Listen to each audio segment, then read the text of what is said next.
ground ball to the right side. Punto has it. And running over, and the Cardinals have done it.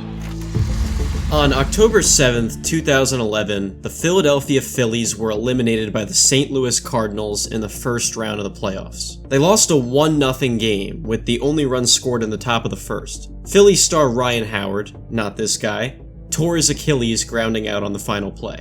And with that, brought a decade of bad luck to Philadelphia. You'd think they didn't respond to one of those chain emails or didn't retweet one of those bad luck prevention messages with how bad it got. It hit a point where Keith Hernandez specifically asked the Mets to never make him watch games against the Phillies ever again because he hated their version of baseball so much. Until in 2022, the Phillies started to go back on a deep playoff run. This is being scripted and recorded before that run ends. Honestly, it doesn't really matter to our story. Point is, the last time a Phillies team coming off the heels of the playoffs had bad luck, it consumed them. It was the funniest excuse for bad play they could have used. They blamed their new hats. They said the reason they stopped winning games was because of new hats. But before I tell you all about the unlucky hats, I gotta do the whole content creator thing. What?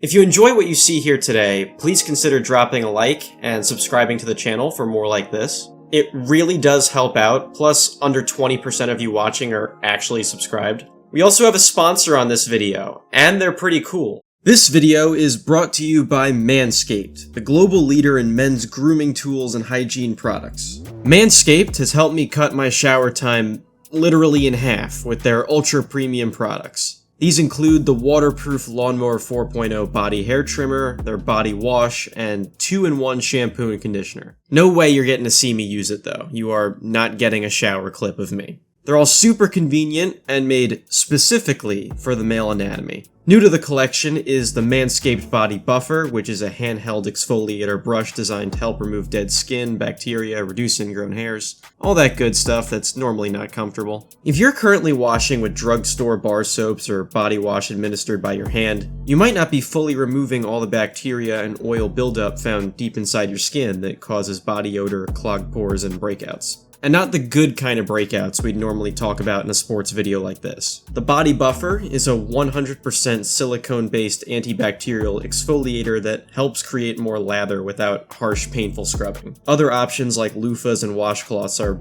kinda gross and can be a breeding ground for bacteria. With the Body Buffer, you can actually get more out of your body cleanser straight from its superpowered bristles, so your money doesn't go straight down the drain, possibly literally. If you opt into the Buff Bundle by Manscaped, you actually get 2 bottles of the Manscaped Ultra Premium Body Wash included in your package. Made with aloe vera and sea salt, the Manscaped Body Wash is made with all natural ingredients to help you feel clean and fresh without over-drying your skin. So if you like what you saw here today, go to manscaped.com and get 20% off plus free shipping when you use the promo code SRS at checkout. That's 20% off plus free shipping with promo code SRS at manscaped.com. After all, when it comes to grooming, they say that buff is always better. It's 1994. The Phillies are starting up their season just after Joe Carter lived a dream. To start 1994, the Phillies made a change. They announced that in all of their daytime home games, they would be wearing all blue hats. Not the customary red hats that pretty much anyone who's ever seen a Phillies hat would associate with the team. Thankfully, footage does exist from the first ever game they wore these hats on the field. Their 1994 home opener against the Colorado Rockies. Things started off smoothly for the Phils. A rally in the first resulted in a 3-1 lead after 1 inning of play. But in the 8th inning, up by 1, Bo Bichette's dad stepped up to the plate and crushed one over the left field fence. Rockies took the lead. Hey, well, at least he didn't shake his fist at the other team over that homer. The Rockies held on. The Phillies lost their first game in the Blue Hats in crushing fashion. A few days later, the Phillies hosted the Reds in town. For their second game in the Blue Hats, they got absolutely stuffed. Former perfect game thrower Tom Browning stepped on the mound in the bottom of the first and never left it. If they didn't knock down the old stadium in Philadelphia, I'd say he's probably still standing there now. Complete game shutout.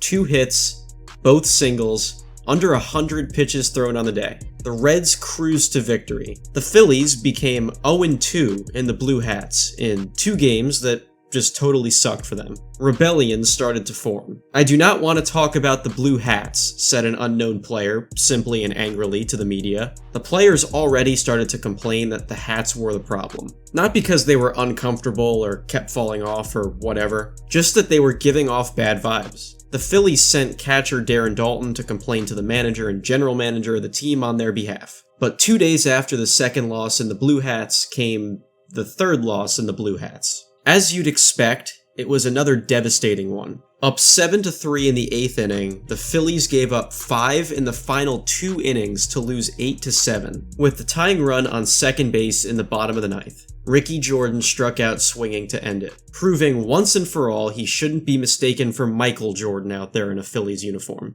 This, the third loss in 3 games wearing the Blue Hats, was the straw that broke the camel's back. Then, a crossover the likes of which the world could never dream up became the fuse that blew this whole situation sky high. Jay Leno, Lenny Dykstra, the collab that put the Blue Hats in the national spotlight. Many years before Lenny Dykstra would boast that he went a whole month without being arrested, he took to the Tonight Show to complain about the Blue Hats. "We haven't won when we wear the Blue Hats. The players don't want to wear them, and we are going to lose the Blue Hats." There, Lenny Dykstra broke the news. The Blue Hats were no more. The people this was news to were the Phillies themselves. The plan was for the Phillies to wear these hats 18 times throughout the 1994 season. It had only been 3. The problem was, the Blue Hats were actually selling really well. People liked them, outside of that locker room, of course. Cash ruled everything around the Phillies' upper-level management. "Now where's my money?"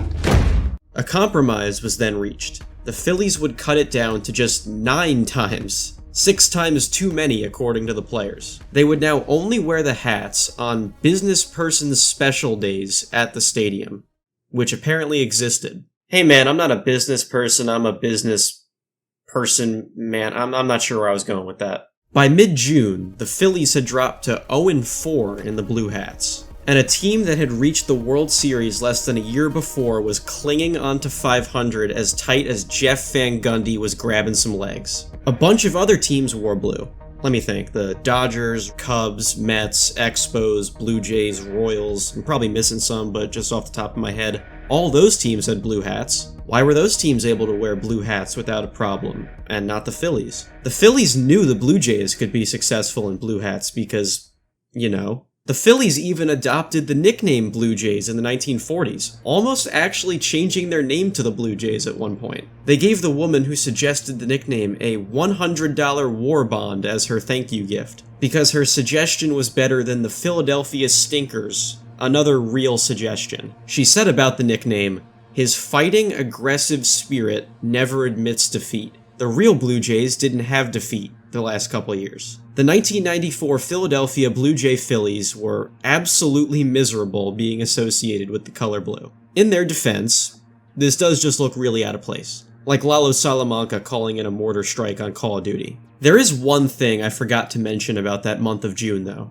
They played a home game in the Blue Hats against the Florida Marlins on June 29th. The Phillies would jump out to a 3-0 lead, until Marlins catcher Benito Santiago homered to make it just a 3-2 lead. His number during that at-bat was 09? That might be the only thing more unnatural than the Phillies' blue hats. Look, they even moved it all the way off-center on his baseball reference page. It became a battle of bad vibes. Number 09 versus the Phillies' blue hats. Whose bad juju would come out sooner? I have the answer for you. The Phillies rallied for 2 insurance runs in the 8th, and then set the Marlins down 1-2-3 in the top of the 9th. Please believe me when I say this. I promise it's not a lie. The Phillies won a game in the Blue Hats. It would be the very last time the Phillies would ever win in them. On August 12th, 1994, sitting at 1-6 in the Blue Hats and living in fear of the next scheduled Blue Hat Day on August 18th, a minor miracle took place for them. The MLB players went on strike. They would never resume the 1994 season. Even the World Series was canceled. And with that, the Phillies players would also get their wish. The players at large won their feud with the MLB owners during the 1994 strike. The Phillies won a smaller battle as the all-blue hats went away after the strike. 1995 came back for the Phillies. The Blue Hats did not. I want to fast forward now to October 15th, 2022. It was a big day in sports. Tennessee beat Nick Saban's Alabama for the first time ever. The Mariners and Astros played a 1-0 elimination playoff game that lasted 18 innings in the first playoff baseball game in Seattle in over 20 years. And the Phillies had a chance to advance to their first NLCS in 12 years. Oh, no way. One more time. Got it. This improbable run, this joyride continues for the Phillies. Okay, the hat wasn't all blue. They still have not dragged these out of the dumpster since August of 1994. Beggars can't be choosers here, but you just love to see it. And just over a week later, with a chance to go to their first World Series in 13 years. Right field, Segura's out, Castellanos on, and the Philadelphia Phillies are going to the World Series!